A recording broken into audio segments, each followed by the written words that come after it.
Abra sua Bíblia em 2 Coríntios, capítulo 9, esse versículo que eu li no momento das nossas ofertas, ele está contido nesse parágrafo e quero abordar mais precisamente hoje essa dinâmica que nos envolve, que é a maneira como nós utilizamos os recursos na primeira igreja batista de Campinas. Se você é um convidado, você está aqui hoje visitando a nossa igreja, essa é uma palavra muito direta para aqueles que são os nossos membros, participantes, frequentadores ativos, mesmo que você esteja aqui ouvindo o que nós vamos falar sobre dinheiro, não quero que você volte para a sua igreja e diga que talvez o seu pastor está falando tudo errado. Cada igreja tem um entendimento, cada denominação tem a sua maneira de gerir os seus recursos. E eu quero aqui hoje falar um pouco mais sobre como nós estamos gerindo os recursos e como queremos também receber esses recursos da parte daqueles que participam conosco desta igreja. Semana passada falei sobre a multiplicação dos pães, com a ideia de que precisamos entender que nós nunca teremos todos os recursos. Sempre a multidão será sempre maior do que nós podemos de alguma maneira suprir. Mas se caminhamos com Jesus, Jesus mesmo, ele tem uma maneira de suprir a multidão e ele permite que os seus discípulos participem desse milagre, desse sinal. E eu quero que nós entendamos que, como discípulos de Jesus, nós podemos caminhar perto dele e participar daquilo que ele quer promover no reino, que ele quer promover na cidade, promover no nosso bairro, promover na nossa igreja. Temos proposto uma visão onde declaramos que queremos ser uma igreja formada de discípulos de Jesus, de todas as gerações. E isso significa que cada um de nós deve e precisa ter uma dinâmica de vida muito próxima a Jesus, permitindo que Jesus seja o seu mestre e você o discípulo, e ao mesmo tempo olhando para outras pessoas que você pode ajudar a elas se tornarem mais próximas de Jesus, o nosso mestre, e também transformando estas pessoas em discípulos. Discipulado, para mim, é um processo que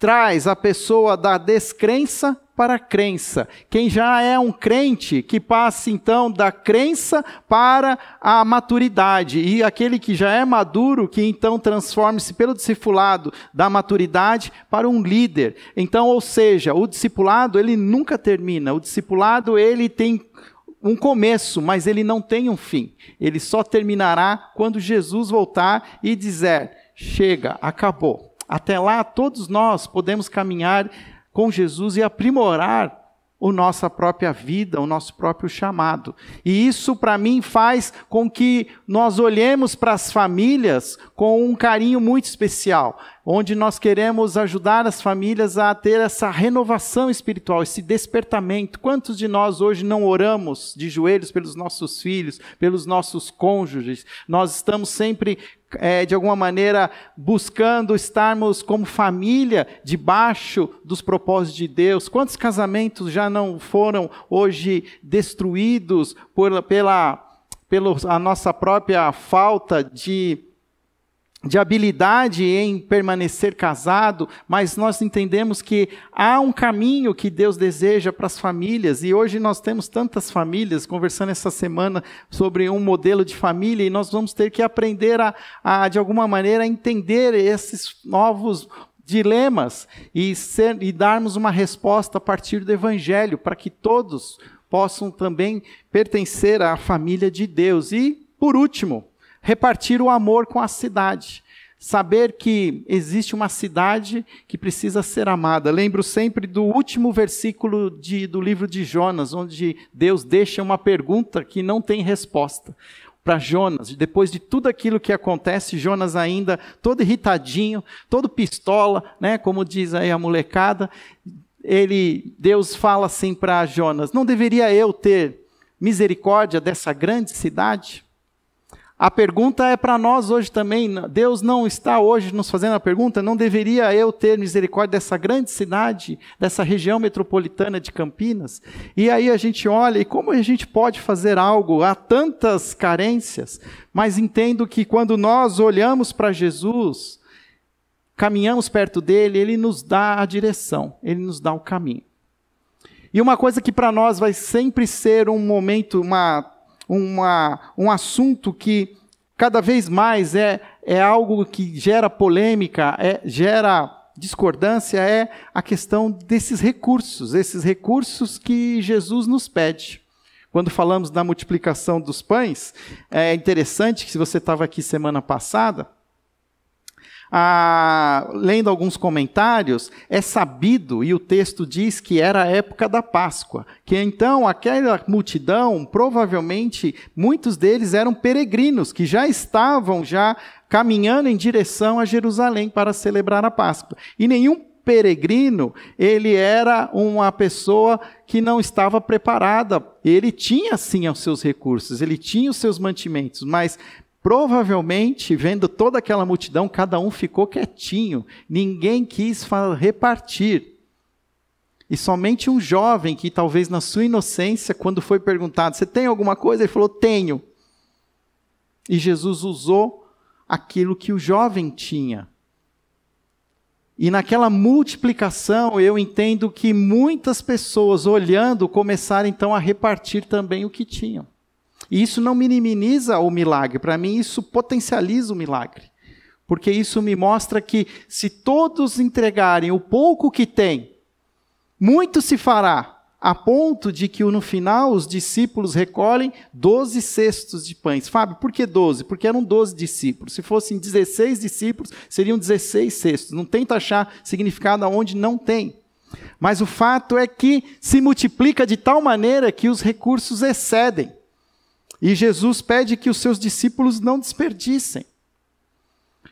Quero poder viver numa realidade onde nós tenhamos recursos, onde nós, os discípulos, estamos com os seus cestos e podemos recolher aquilo que excede, mas não para que isso seja desperdiçado, mas seja repartido com a cidade.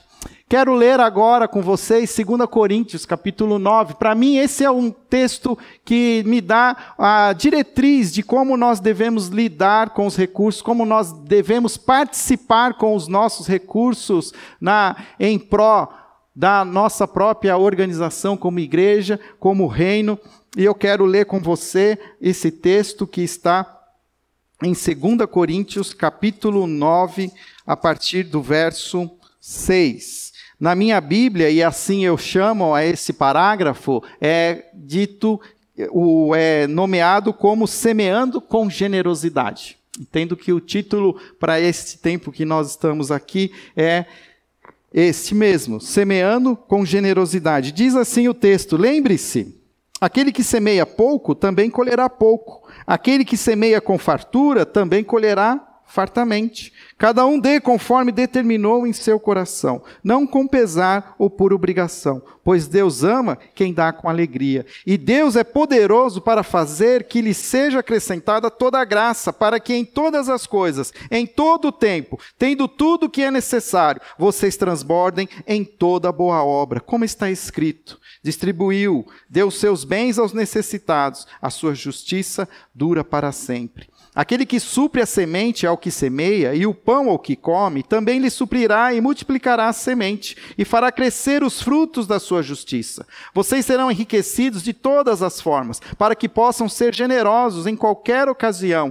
e, por nosso intermédio, a sua generosidade resulte em ação de graças a Deus. Vamos orar mais uma vez. Ó Pai, quero pedir que o Senhor esteja nos ajudando a discernir a Tua palavra, a entendê-la, Senhor, e aplicá-la à nossa realidade, a vivermos, ó Pai, entendendo o que significa semear com generosidade, que possamos estar aqui agora, ó Pai, alinhados ao único Espírito e podendo experimentar do teu mover sobrenatural, abrindo os nossos corações e as nossas mentes para entendermos toda a largura, a altura e a profundidade da tua palavra, da tua vontade nas nossas vidas. Essa é a minha oração em nome de Jesus. Amém. Hoje de manhã eu fiz uma declaração bombástica e vou repeti-la agora à noite. Que bom que vocês estão sentados. Eu não acredito na doutrina do dízimo. Sim, eu não acredito que existe hoje uma regra que determina que eu precise dar o dízimo para a igreja. Apesar, entretanto, todavia, contudo, eu sou alguém que entrega os meus dízimos todos os meses à igreja. Fábio, o que você está querendo dizer com isso?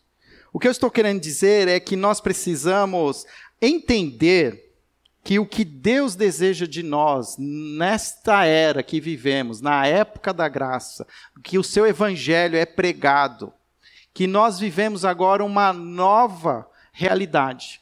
Nós não vivemos mais a mesma realidade que viviam os judeus do Antigo Testamento. A própria doutrina do dízimo, ela é uma doutrina judaica.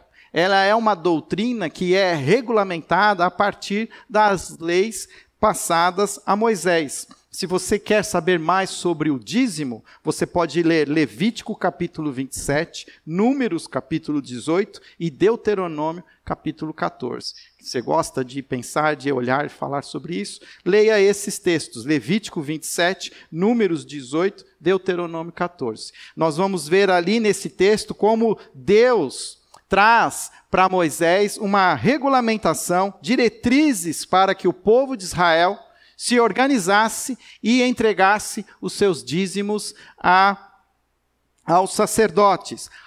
A questão é que o dízimo, ele não foi inventado por Deus para o povo de Israel. Na verdade, o dízimo ele já era um hábito ancestral, que já se fazia muito antes. Você pode ler até um texto que diz que Abraão entregou os seus dízimos a Melquisedeque, um sacerdote. E isso acontece no momento em que ainda não havia nenhuma regulamentação, nenhuma lei mosaica. Mas o fato é que era um hábito que ele era feito de dedicar 10% dos seus recursos a entidades, a reis, a principados, a deuses. Isso acontecia também no Egito, acontecia em outras nações na Mesopotâmia e também agora é regulamentado por Deus. E quando o povo de Israel sai do Egito e agora eles vão viver na terra prometida, na nova Canaã, a cada uma das 12 tribos é dado uma porção de terra, com exceção de uma das tribos, a tribo de Levi, que fica responsável por cuidar da manutenção e gerenciar o templo que seria construído posteriormente. E nós damos o nome dessa tribo, desses integrantes da tribo de Levi, dos levitas. E a gente que vive muito tempo na igreja, a gente vai adquirindo, né, algumas terminologias. Então a gente fala, inclusive hoje, que aqueles que ajudam a gente na música são os levitas da igreja. Que tem e não tem a ver com isso, porque esses levitas, eles trabalhavam no templo. Quando o templo ainda não estava construído, eles estavam também trabalhando no tabernáculo. Então, o que era o dízimo? O dízimo era 10% de todos os recursos que as famílias tinham, que eram entregues e dedicadas ao templo. Então, o sacerdote recolhia esses dízimos. E pensando nesse momento de Israel, onde havia apenas uma economia agrária, uma economia baseada na pecuária. Não existiam sistemas financeiros avançados como hoje. O que se entregava praticamente ao templo era parte da sua produção agrária e pecuária. Nisso era somado, e alguns comentaristas dizem que para algumas famílias de Israel, o dízimo poderia chegar até 23%. Se somando todas as primícias de todos os recursos. O dízimo, como pregado e ensinado no Antigo Testamento, ele tinha 3 finalidades básicas. A primeira finalidade era, como eu estou falando, sustentar o culto de Israel. Esses dízimos, esses recursos, esses 10% que as famílias entregavam, eles pagavam a estrutura do templo. Interessante que no capítulo 14 de Deuteronômio, a lei diz assim, quando o templo for estabelecido, porque ainda estamos ali no momento que eles estão andando no deserto, mas já há uma previsão que um templo um dia seria construído. Deve-se então para os seus dízimos ao templo, e esse templo ele tem uma estrutura, ele tem ali uma dinâmica que precisa de recursos para o seu sustento. Há um grupo de pessoas, os levitas, que trabalham em tempo integral em pró do templo, do culto ao Deus vivo. Então esses recursos, eles ajudavam no sustento do templo de Israel. Mas os dízimos também tinham uma segunda finalidade, que era cuidar dos pobres. Toda vez que você lê a regulamentação do dízimo no Antigo Testamento, você vê o cuidado de Deus sempre destacando que parte dessas ofertas deveriam ser usadas para o cuidado dos órfãos, das viúvas e dos estrangeiros.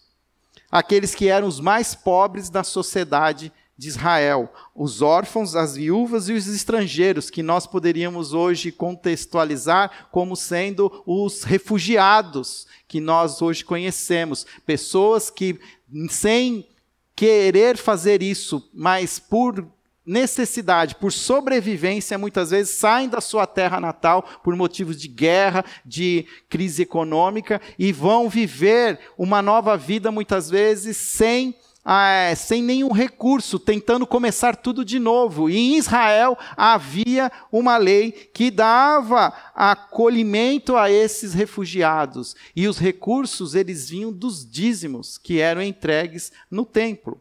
Assim como o sustento do culto de Israel, o cuidado dos pobres, uma terceira finalidade era possibilitar às famílias que celebrassem ao Senhor.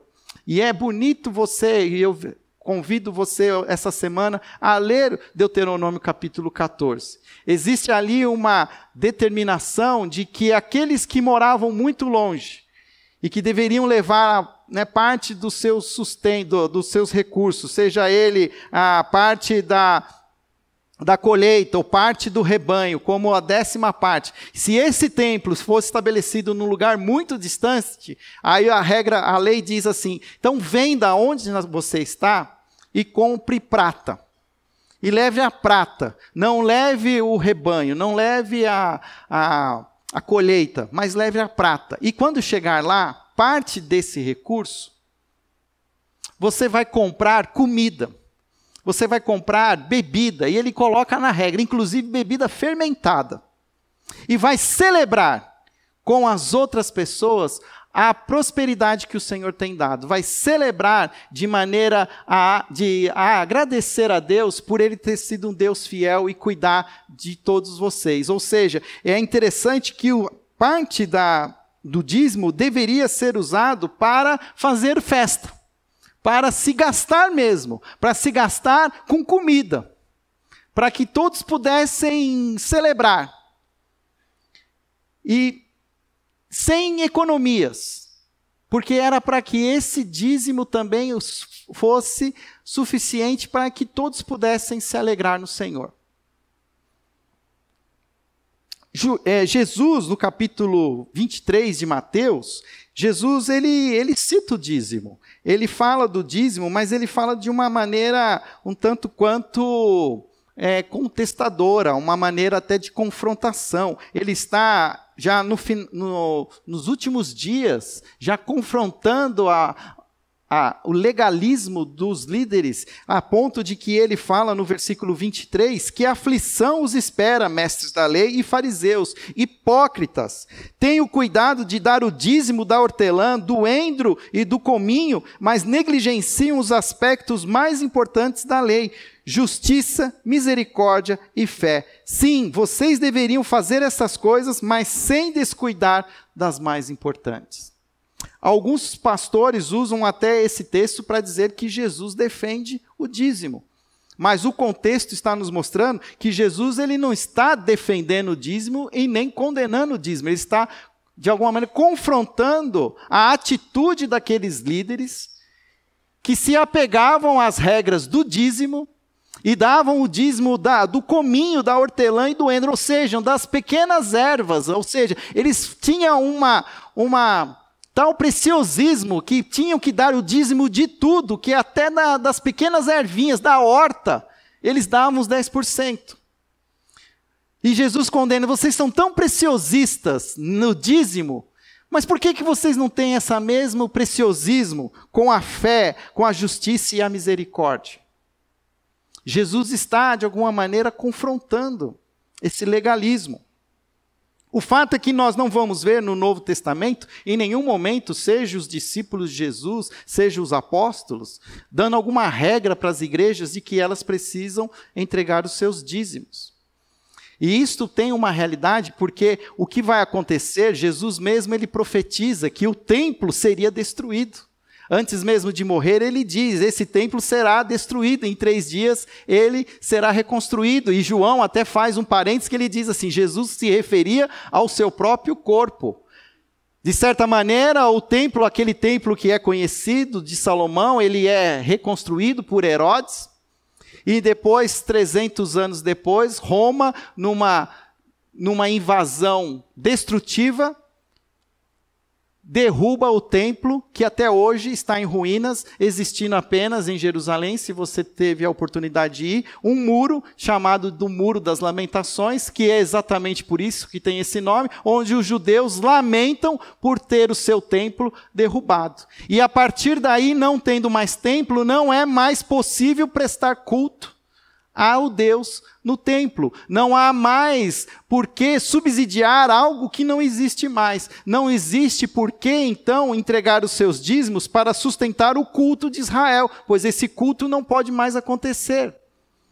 Mas a grande beleza do Evangelho é que Jesus, quando ele diz que esse templo é derrubado, em 3 dias ele seria erguido, e agora ele não se refere a paredes e tijolos, mas se refere ao seu próprio corpo, o que ele está dizendo é que todos aqueles que entenderam a salvação em Cristo Jesus são selados com o Espírito Santo, a própria presença de Deus em nós, e nós somos então templos vivos de Deus. Em nós habita agora o próprio Deus. Não é mais importante, mas aonde nós vamos prestar culto, porque nós somos um culto vivo a Deus. Quando a mulher samaritana está conversando com Jesus, ela faz uma pergunta muito perspicaz. Ela diz assim: os nossos antepassados adoravam nesse monte, ali em Samaria. Os judeus dizem que só pode adorar no monte em Jerusalém, aonde está o templo. Onde então devemos adorar? Aonde devemos entregar, inclusive, os nossos dízimos? E aí Jesus diz uma declaração poderosa, que ele diz que Deus está buscando verdadeiros adoradores, que o adorem em espírito e em verdade. Deus é espírito e importa que os seus adoradores o adorem em espírito e em verdade. É esta a adoração, é este o prestar culto. Eu sei que não existe um ETs extraterrestre, pelo menos eu não creio nisso. Mas imagine que um desses extraterrestres chegasse, encontrasse com você, e ele fala assim para mim: leve-me ao seu líder. O que você faria? Se você é uma pessoa, um crente salvo em Cristo Jesus, o seu líder já habita em você. O Espírito Santo, o Espírito do próprio Deus está em você, e você deveria falar: pode falar, ele está aqui. Mas eu não estou vendo, mas ele está aqui, ele está em mim, pode falar, o Espírito Santo do Senhor está presente. Ele fala assim: eu quero trazer uma oferta. Aonde devo levar?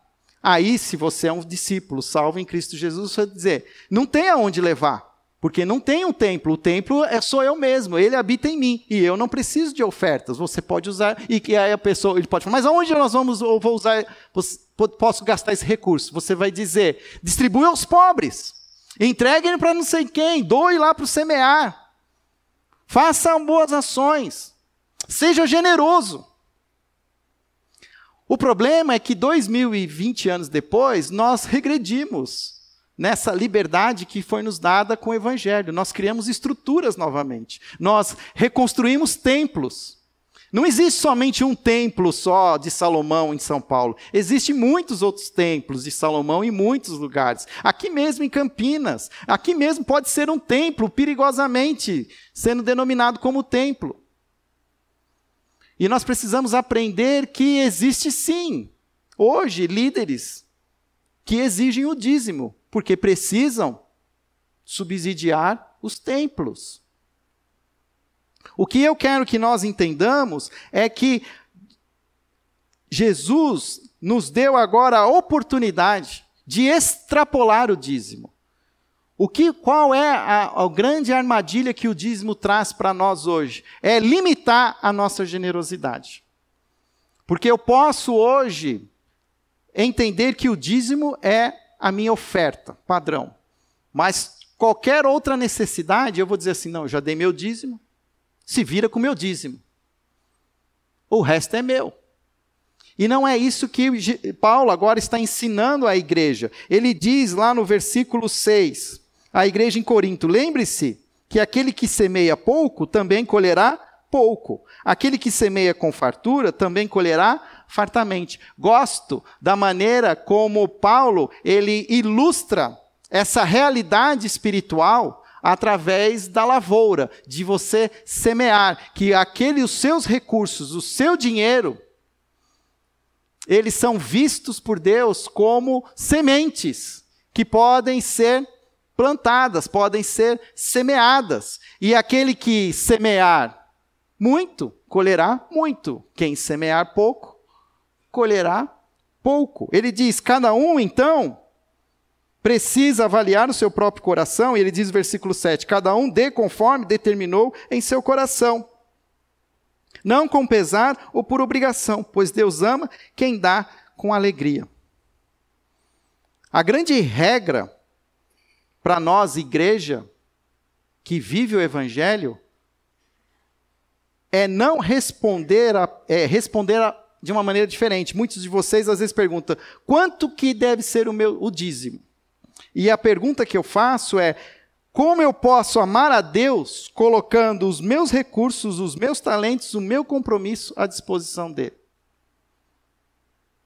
Como você pode amar a Deus com os seus recursos? Faça a sua própria avaliação. O que eu quero ensinar é que é algo de fora o íntimo. É algo que você precisa avaliar. Cada um dê conforme determinou em seu coração, não com pesar. Não faça isso porque você se sente assim, pressionado. Eu preciso, eu tenho que. Não, e muito pelo contrário, você também não é uma obrigação, não é uma regra, não é uma lei. Qual é o texto bíblico, você que é mais antigo na igreja, que todo mundo fala quando quer falar de dízimo? Qual é? Malaquias 3, 8 e 10. Eu não quero esse versículo para a minha vida, porque Deus nos chama de ladrões. Vocês estão roubando do Senhor. Vocês estão segurando o dízimo. Mas isso é uma palavra profética para um povo que vive debaixo de uma doutrina judaica. Nós hoje vivemos alinhados a uma outra dimensão. E o que eu quero entender, e como nós podemos entender isso? Eu quero apresentar 5 princípios que podem nos ajudar. Eu entendo que muitas vezes nós queremos as regras. Nós queremos o sim e o não, o que pode e o que não pode. Mas quando nós vivemos o Evangelho traz uma dinâmica nova, que é caminhar com Jesus, muitas vezes sem ter as regras tão bem claras. Nós queremos muitas vezes saber, pode ou não pode? Questões da sexualidade, pode ou não pode? Pode isso, pode aquilo. E o que Jesus diz é, siga-me. Siga-me. Eu sou o caminho, a verdade e a vida. Siga-me, ande comigo e eu vou te ensinar. Você está cansado de religiosidade? Coloque o seu peso sobre mim, porque o meu fardo é suave. Jesus tem uma proposta diferente, que é caminhar com Ele e aprender a viver cada momento discernindo a vontade dEle, permitindo que esse Espírito vivo que habita em mim ganhe autoridade sobre a minha vida, permitindo que Ele me ensine em todo o tempo. E quais são alguns princípios? O princípio da regularidade, ele é um princípio que sim, precisa ser obedecido. O próprio Paulo, ainda na primeira carta aos Coríntios, ele diz no versículo 16, no primeiro dia da semana, cada um de vocês separe uma quantia. O que significa isso? Que apesar de nós não seguirmos a regra do dízimo, o dízimo ainda apresenta alguns princípios que não podem ser descartados.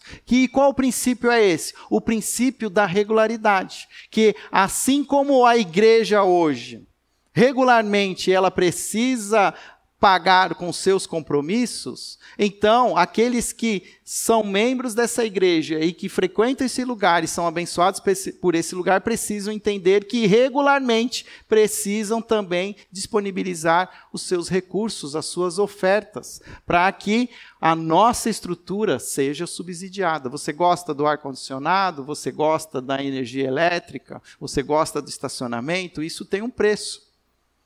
Se nós só fechássemos as portas e abríssemos aos domingos, a gente tem um orçamento aí de dezenas de milhares de reais para pagar, que precisa ser subsidiado. Então, é necessário que nós nos comprometamos com os nossos recursos. E como? Você faz isso no primeiro dia da semana. Cada um separa uma quantia. O que Paulo está querendo dizer nesse sentido? Ele está dizendo que todos nós sabemos quando pinga lá o dinheirinho. E quando esse dinheirinho pinga lá na nossa conta, é a hora de separar. Porque é as primícias, é a essência da primícia. Muitos de nós somos até bastante estruturados na nossa área financeira. Nós sabemos exatamente quanto nós temos e quanto nós precisamos. E ao fazer a conta, a gente fica olhando dizendo assim, se eu separar esse valor, não vou sobrar, não vai dar para até o fim do mês. Mas a ofertar a Deus é um ato de fé, é de entender que quem semeia pouco, colherá pouco, mas aquele que semear com fartura, também colherá fartamente. E eu preciso viver essa experiência. Eu posso ficar falando aqui a noite toda, mas se você não viver essa experiência, você nunca vai experimentar o poder da multiplicação dos recursos para aqueles que separam regularmente o que têm e entregam ao Senhor. Não só isso. Então, o que muitas vezes eu vejo aqui, que quando a gente então fala assim, nós não vamos aqui pregar a doutrina do dízimo. Aí o pessoal fala, então está liberado. E aí a pessoa fica tão liberada, que aí a cada 6 meses ela lembra que ela precisa ofertar. E aí é que nós precisamos do compromisso da igreja, de regularmente ofertar aquilo que você tem, porque regularmente você recebe, a menos que você é alguém, que às vezes acontece, alguns prestadores de serviço que recebem um valor por empreitada, por serviço executado, mas mesmo assim a dinâmica é a mesma. Recebeu, separa e regularmente entregue.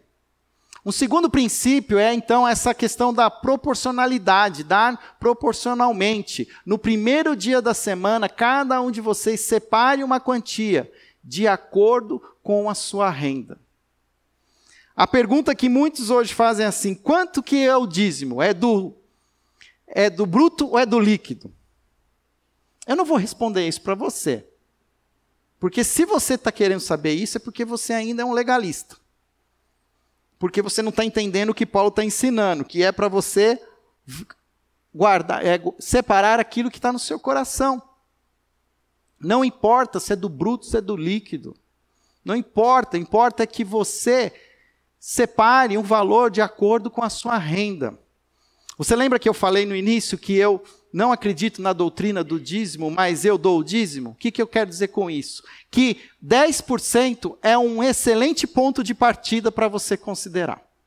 Se você hoje não oferta, não destina, não separa nenhuma quantia, eu sugiro que você considere os 10% como um valor adequado, porque era o valor de referência do Antigo Testamento. Fábio, esse valor hoje eu não consigo. Ok, dê 5.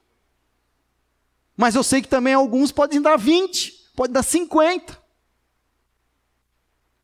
Eu conheci uma família em São Paulo, e num testemunho poderoso, esse homem de família, ele se posicionou no seu coração que ele ia, a cada ano, aumentar a sua porcentagem do seu dízimo. No primeiro ano ele considerou os 10, mas no segundo ano ele ia dar 11 e 13, e assim até chegar no momento em que ele pudesse viver com 10% e pudesse destinar 90% para o reino de Deus. Você tem coragem de fazer essa mesma? E se os 10% que você vai viver é milhares, os 90% fica fácil, mas a gente não crê, a gente não quer semear com fartura. A gente gosta mesmo de pobreza, nós temos síndrome de pobreza. Né? A gente fica querendo economizar quando o reino diz que a gente pode investir. É para investir, dedique e veja que vai acontecer. Dê alegremente, cada um dê conforme determinou em seu coração, não com pesar ou obrigação, pois Deus ama quem dá com alegria. A única maneira de ofertar com alegria, eu entendo que é ofertar por amor. 1 Coríntios, capítulo 13, que é um texto bastante conhecido, onde Paulo fala que ainda que eu fale a língua dos anjos e não tiver amor, serei como um sino que ressoa. O versículo 3, ele diz, ainda que eu dê aos pobres tudo o que possuo e entregue o meu corpo para ser queimado, se não tiver amor, disso nada valerá. A única maneira de ofertar com alegria é ofertar por amor. Amor incondicional. Amor que entrega com alegria, sem saber o que vai acontecer. Você precisa confiar que nós, igreja, vamos gerir esse recurso. O que eu vejo muitas vezes é que existem aqui pequenos gestores. Ah, isso aí eu não concordo, não vou. Né? E aí começa a ter uma política de, como é que eu posso dizer assim, de contenção. Até que o pastor não fale uma coisa que eu gosto, eu não vou liberar o meu dízimo. Ah, fica com o seu dízimo aí. Porque se não é com amor, não precisa dar. Se você está entendendo que aqui nós estamos amando as pessoas, que nós estamos criando estruturas para acolher mais pessoas, para que elas possam ouvir o Evangelho e se sentirem amadas, se isso traz alegria ao seu coração, então aqui é o lugar onde eu desejo que você entregue essa parte do seu recurso. Faça isso com alegria. Dê alegremente. Dê com expectativas. Lembre-se, aquele que semeia pouco também colherá pouco, mas aquele que semeia com fartura também colherá fartamente. Algumas pessoas usam muito essa expressão de semear na vida dos outros. E quando eles falam semear na vida dos outros, é que de ajudar, de abençoar, de cuidar. E muitas vezes, quando nós ficamos também presos ao dízimo, nós ficamos também assim presos a um legalismo. Puxa, mas eu já entreguei agora o meu dízimo e eu queria poder ajudar as pessoas. Então você ajude as pessoas. É para isso que servem as ofertas. É para isso que eu quero que você exceda na sua generosidade, esperando e com expectativas daquilo que Deus vai fazer. Olhe para aquilo onde pessoas muitas vezes estão semeando na sua vida, semeie na vida dos outros. Essa semana que passou eu fui tremendamente abençoado, semearam na minha vida. E eu entendendo o que Deus estava propondo, eu também comecei a olhar para outras pessoas e comecei a também semear na vida das outras pessoas. Talvez não tenham com a mesma dimensão, mas na minha capacidade, eu quero semear. Porque eu quero dar com expectativas de que o reino cresça, que frutifique, gere frutos. Nós precisamos aprender a sermos esses instrumentos de bênção na vida um dos outros. Dar, então, com generosidade. Vocês serão enriquecidos de todas as formas, para que possam ser generosos em qualquer ocasião, e por nosso intermédio, e sua generosidade resulte em ação de graças a Deus. Eu não acredito na doutrina do dízimo, mas eu acredito na doutrina da generosidade. Acredito que podemos ser uma igreja generosa, uma igreja que semeia generosamente, semeia de maneira que está sempre disposta a suprir as necessidades dos pobres, dos órfãos, das viúvas, dos refugiados, que semeia a ponto de também podermos nos unir e celebrarmos juntos os recursos que o Senhor tem nos dado, de poder fazermos as nossas celebrações sem aquela síndrome de pobreza. Isso vai gastar muito, isso vai custar. Quanto isso vai custar? É melhor a gente fazer uma coisa, né? Então, em vez de comprar aqui, né, entre aspas, desculpa, tá, né? A Coca-Cola, a gente compra Dolly.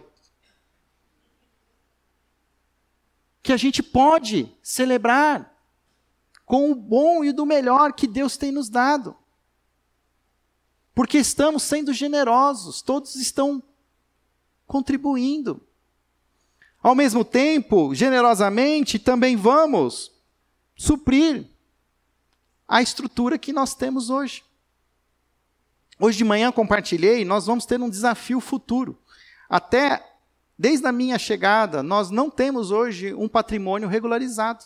Nós não temos hoje um simples alvará do Corpo de Bombeiro. E isso vai custar milhares de reais. Não vai ser barato. E aí a gente vai ficar aqui confiando que nada vai acontecer, que Deus vai segurar as coisas, não vai pegar fogo. Nós não podemos ser negligentes. Mas se também nós não formos generosos nas nossas ofertas, nas nossas contribuições, nós vamos sempre ficar, deixa para depois, deixa para depois. É interessante como nós fizemos o desafio para adquirir esse terreno. Nós não tínhamos esse recurso. Mas o Senhor tem nos dado. Nós semeamos, muitos irmãos têm se comprometido, e o Senhor tem nos dado. E eu tenho certeza que muitas vezes nós não recebemos porque nós não temos onde semear. E se nós temos onde semear, eu tenho certeza que o Senhor envia os recursos. Na verdade, nós temos sido pouco generosos, nós deveríamos ser mais generosos. E é uma coisa que eu digo para você, você tem liberdade para ser generoso da maneira como você quer. Sim, eu conto com as suas contribuições regulares nesta igreja. Mas toda outra contribuição a mais que você queira fazer, você pode fazer da maneira como você quiser. Se um dia o Miguel Zuger vir aqui e você entender que você precisa ser generoso com o Miguel Zuger, você seja generoso com o Miguel Zuger. Eu não estou aqui também para ficar contando o dinheiro de ninguém. Até hoje eu não sei a lista do que a gente chama lá dos dizimistas da igreja. Eu cumprimento todos, dou a mão e nem sei o quanto. De manhã também disse que muitas vezes, conversando com um líder, por exemplo, dos veteranos, fica às vezes um pouco assim angustiado porque a gente subsidia o ônibus para os veteranos fazerem as suas viagens, seus passeios. E a minha resposta para esse líder foi assim: eu faço questão de subsidiar o translado dos veteranos, porque se tem um grupo da nossa igreja que é fiel nas suas contribuições, são os veteranos. E tudo que nós pudermos fazer para de infraestrutura para subsidiar os veteranos, nós vamos fazer, porque eles são os fiéis deste lugar. A minha grande crise é a nova geração. Hoje até eles saíram de lá, porque eu acho que viram que eu falei lá de cima, eles desceram. Mas eu me preocupo com uma nova geração que não tem entendido essa dinâmica de fazer parte daquilo que Deus deseja fazer na nossa comunidade. Muitos até, por um conforto, são cuidados, subsidiados pelos seus pais. Amém, glória a Deus. Mas o fato é que há um desafio de despertar uma nova geração. E é interessante como as dinâmicas do nosso tempo moderno consomem os nossos recursos. Hoje, na nossa família, a gente tem que pagar celular e conta de celular para 4 pessoas. Isso não tinha no passado. Hoje, a televisão era de graça. Agora você tem que pagar Netflix, Amazon Prime. Aí você fala assim, compra um PS4, fala assim, pronto, agora economiza. Aí ele fala, pai, tem que pagar R$120 por ano para poder ter o jogo de graça. Aí, mas pinga mais R$120. E vai pingando, e vai, né? O devorador vai. E como é que a gente lida com isso? Buscando o reino de Deus. Em primeiro lugar, buscai o reino de Deus e a sua justiça e todas as outras coisas vos serão acrescentadas. O fato é que às vezes nós estamos deixando a nossa generosidade por último. E por último não sobra nada, por último não tem. A generosidade começa no início. Eu falo para você, na verdade, que a generosidade, ela começa onde termina o dízimo. Até que você é só um dizimista, você não está sendo generoso. Você está sendo somente uma pessoa obediente e cumprindo com uma obrigação. Mas a generosidade pede que você exceda o dízimo. Por isso nós temos alguns envelopes diferentes, você pode perceber. Nós temos o envelope, por exemplo, o azul, que é um envelope para missões, que é a cor que a gente usa para destacar os nossos movimentos missionários. Nós estamos entendendo que isso aqui faz parte de um movimento que nós fazemos de ofertar, de sermos generosos, de repartir um pouco daquilo que nós temos com movimentos de pessoas que estão fazendo algo que nós, como igreja, não estamos fazendo. Hoje nós temos 5 unidades missionárias, temos 5 famílias. Temos na Espanha, temos na Tailândia, temos no Rio Grande do Norte, em Açu. Vamos ter o Hernan em Portugal. E está faltando um. O Miguel Zuger. Fora a Vila Olímpia, que eu tenho dito que a Vila Olímpia também é um movimento missionário nosso, que nós não podemos dar as costas. Mas isso, para nós como igreja, quantos mais a gente podia?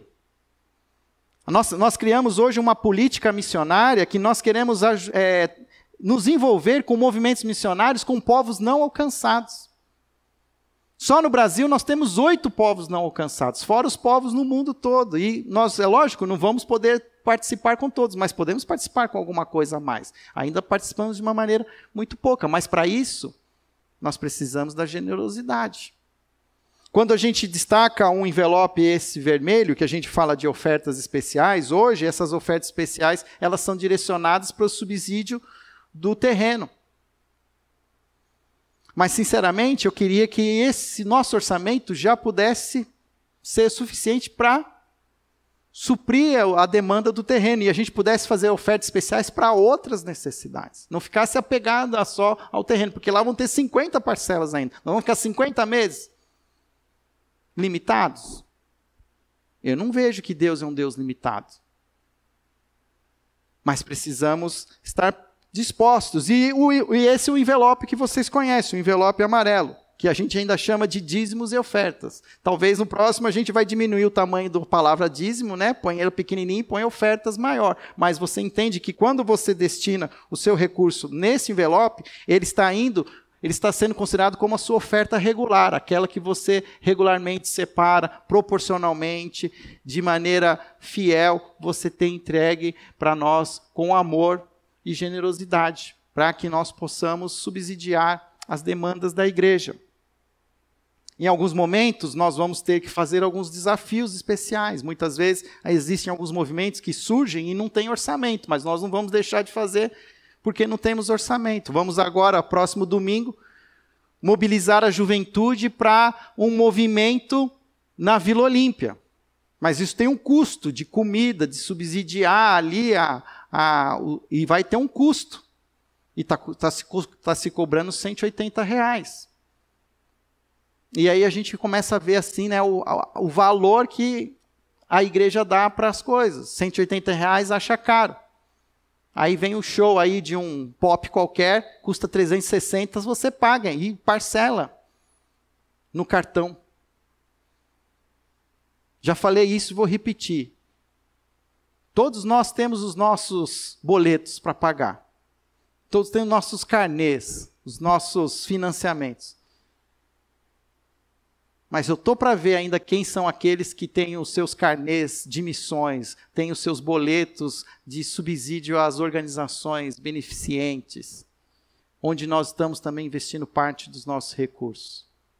Eu tenho aprendido com o povo judeu a ser mais assertivo na gestão das minhas finanças, porque se tem um povo que sabe gerir os seus recursos, é o povo judeu. Eles ainda seguem a doutrina do dízimo, mas eles são extremamente assertivos. E diz que toda a família de judeus, eles gastam 50% dos seus recursos. Os outros 50%, 10% é o dízimo. 10% a mais é para ajudar os amigos, os irmãos, os primos.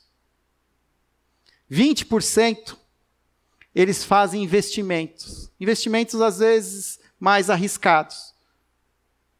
E os últimos 10% eles guardam para emergências, para aquelas necessidades de última hora. Um dia eu chego lá. Um dia eu chego lá. Mas nós temos sido displicentes na maneira como nós gerimos os nossos recursos. Quero terminar esse tempo que nós estamos aqui sonhando com uma igreja mais generosa. Sonhando com que possamos cada vez menos ter que ficar falando em público sobre questões financeiras. Porque nós temos uma comunidade que está sensível ao mover de Deus nesse lugar. Está sensível que nós estamos querendo ser assertivos nos nossos investimentos no reino. Nós somos uma igreja séria. Você sabe disso, se você frequenta essa igreja com frequência. Nós temos 4 assembleias anuais, ordinárias, onde nós apresentamos as nossas contas. Elas podem ser expostas a quem pedir vista a elas. Você pode procurar um dos tesoureiros e eles podem apresentar para vocês. Nós estamos cada vez mais buscando sermos assim, corretos no gerir os recursos, sem nos omitir. Se tem que pagar imposto, vamos pagar imposto, não vamos dar jeitinho, vamos fazer o que deve ser feito, porque o recurso não é nosso, é do Senhor. Nós vamos dar a César o que é de César. E eu quero que vocês assumam comigo esse compromisso. Eu não vou falar mais sobre isso durante mais o ano todo. Porque eu entendo que isso nós falamos uma vez por ano é o suficiente para alinhar. E que nós vamos ter as demandas, vamos ter as necessidades. Mas nós vamos descansar no Senhor, que cada um está fazendo a sua parte. Nós não vamos olhar se o outro está fazendo, nós vamos olhar para nós mesmos. Eu faço a minha parte. Preste atenção nos movimentos que o Senhor faz na sua vida. Onde pessoas estão semeando na sua vida. Semeie na vida das outras pessoas. Semeie na vida dessa igreja. Mesmo Jesus Cristo diz que a seara é grande, são poucos os trabalhadores. Rogai, pois, ao Senhor da seara que envie os seus trabalhadores. Quero terminar rogando a Deus pelos trabalhadores.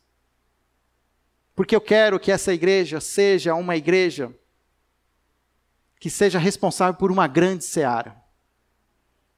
Mas que possamos ser uma igreja que, focada numa grande seara, nós precisamos de muitos trabalhadores. E eu quero convidar vocês a se tornarem esses trabalhadores. Trabalhadores generosos. Sem síndrome de pobreza. Mas atentos ao mover do reino de Deus. Nós somos filhos do rei. Tudo aquilo que nós precisamos, nós já temos. Se queremos então entender, temos que viver isso na prática. E meu convite é que vivamos isso na prática esse ano, em nome de Jesus. Feche seus olhos, nós vamos orar. Pai, quero te agradecer pela oportunidade que o Senhor nos dá de podermos falar abertamente sobre a gestão dos nossos recursos.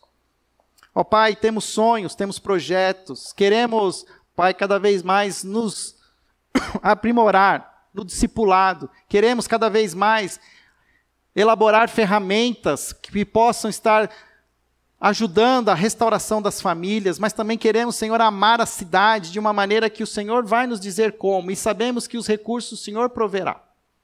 E assim, Pai, dessa maneira, queremos ser participantes da Tua obra, trabalhadores ativos, que dedicam-se, Senhor, não só com os seus recursos, mas com os seus dons, com os seus talentos, com o seu tempo. E quero te pedir, ó Pai, que possamos experimentar de sinais milagrosos neste lugar. Senhor, não quero experimentar os milagres que possam suprir as minhas necessidades, mas quero ver e experimentar dos milagres que vão suprir as necessidades das pessoas. Que mostre ao Pai esse presente aqui através do Teu Espírito. E que cada um de nós possa se comprometer a sermos fiéis nas nossas contribuições, a sermos regulares nessas contribuições, a sermos generosos nessas contribuições, confiando que o Senhor fará tudo dar certo, porque grande é o Senhor e muito digno de ser adorado, e queremos te adorar de todo o coração. Essa é a nossa oração, em nome de Jesus. Amém.